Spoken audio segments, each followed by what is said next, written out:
గురుభ్యో నమః. శ్రీ మహాగణపతయే నమః. శ్రీ లలితా మహాత్రిపురసుందరియే నమః. ఈరోజు మనం సౌందర్యలహరిలోని 32వ శ్లోకం. ఈ శ్లోకంలో అమ్మవారి యొక్క విద్య అంటే శ్రీ విద్యకు సంబంధించిన మంత్రాన్ని వివరిస్తూ ఉన్నారు.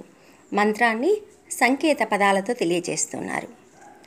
శివశక్తి కామ క్షితిరథ రవిశీత కిరణః స్మరోహం సశ్చక్ర తదనుజ పరామారహరయా హమీహృల్లేకాభి తిసృభిరవసానే సుఘటితాః భజంతే వర్ణాస్తే తవ జనని నామావయవతాం. అమ్మా, శివ అంటే శివుడు కకారం, శక్తి శక్తి అంటే ఏకారం, కామ మన్మధుడు ఈకారం, క్షితి భూమి లకారం, అతః తర్వాత మరో ఖండంలోకి ప్రవేశించబోతున్నారు. మంత్రము 3 ఖండములుగా ఉంటుంది కదా, ఇక 2వ ఖండంలోకి వస్తున్నారు.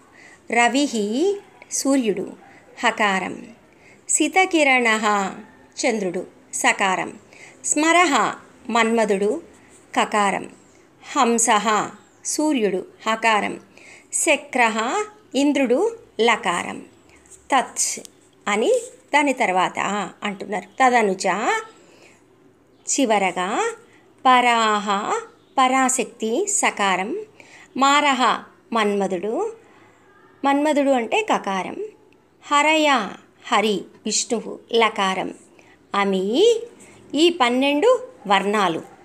మంత్రములో మొత్తం 15 వర్ణాలు ఉంటే 12 వర్ణాలు మనకు తెలియజేశారు.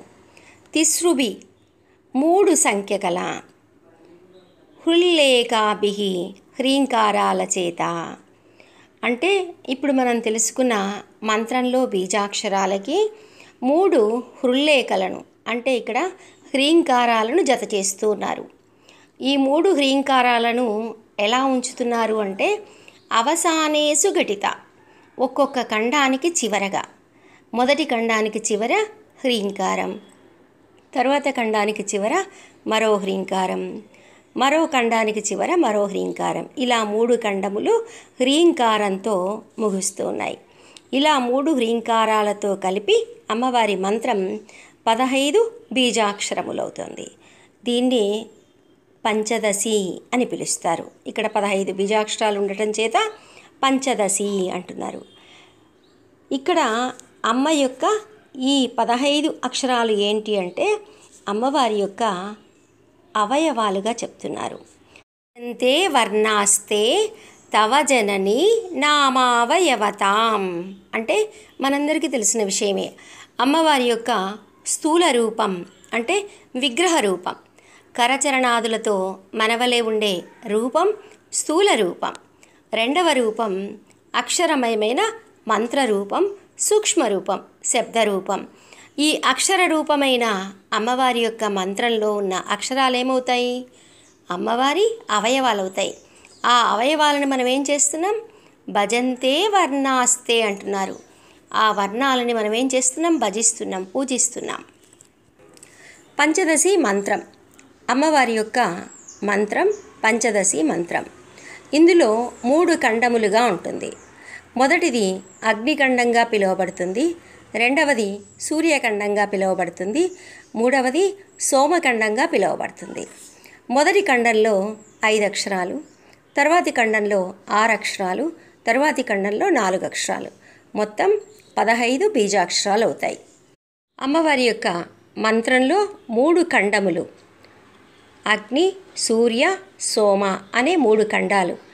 అలాగే శ్రీచక్రంలో కూడా 3 ఖండాలు ఉంటాయి.